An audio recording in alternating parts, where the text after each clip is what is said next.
Can you hear me in the back? Yeah. Okay, good. My name is Daniel Cohen. I'm with Indivisible Houston. That's DANIELCOHEN. We're here today to shine light on somebody who's building the world's largest outdoor concentration camp as we speak. He's coming to town and he's being greeted by our own president, and that's fitting because tyrants run together. People who want to oppress people run together. People who divide people and separate people and other people and deny them their rights, deny them their life and their liberty, run together. The only answer to this is what Houston has to offer when you actually talk to your everyday Houstonian, which is people who run together as well, but not in tyranny, but in peace and in harmony. As a Houstonian, and a lifelong Houstonian at that, I know that our city is far better than this. It's far better than what the mayor is offering. We do not sell out our siblings for a paycheck. We do not sell out our siblings for a profit. That's not how the average Houstonian thinks. The average Houstonian wants to come together as a city to hold up values that make us better and not worse. But it does make sense, of course, that, again, since tyrants run together, we have Modi and Trump on one stage. What doesn't make sense is that a bipartisan coalition of politicians that normally use the same kind of language that I'm using now have decided to welcome them with open arms. That does not make sense. Shame. When you chase this to the bottom of the well, it's pain in exchange for profit. That's what it is. It's a chance to get in front of flashing lights so people can line their pockets. That's what it is. It's anti-Houstonian. It's anti-Muslim. It's anti-Kashmir. But most importantly, it's anti-humanity.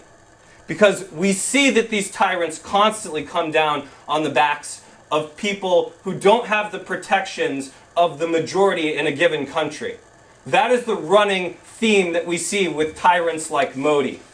They always take advantage of people that they can bully, that they can push around, and that they can line their pockets with. And they don't care one bit about their liberty. They don't care one bit about their life. They care about flash bulbs and money and votes and power and the ability to maintain all of those things. So the question is, does Sylvester Turner care about all those things? Because he has an election coming in November. Does Al Green care about all of those things? Because that's not the way that he normally speaks about them. Does Sheila Jackson Lee care about all those things? Because that's not normally the kind of rhetoric that she uses. Some of these people have already shown us who they are. Pete Olson defends Trump every step of the way, so we know that Trump's support for Modi tells us what Pete Olson's values are. And Trump tells us what he thinks every step of the way as well, whether it's supporting people who dog Jews in Charlottesville, or whether it's looking the other way on people who shot at Latinos and immigrants in El Paso and photo-opping with the baby of an orphan child of somebody whose parents were lost to white supremacist violence. We know where they stand. The question is whether or not our mayor really believes in what's written on the side of City Hall, that the people are the city. The question is whether or not our mayor believes what he said early in his term when he said that we are a welcoming city.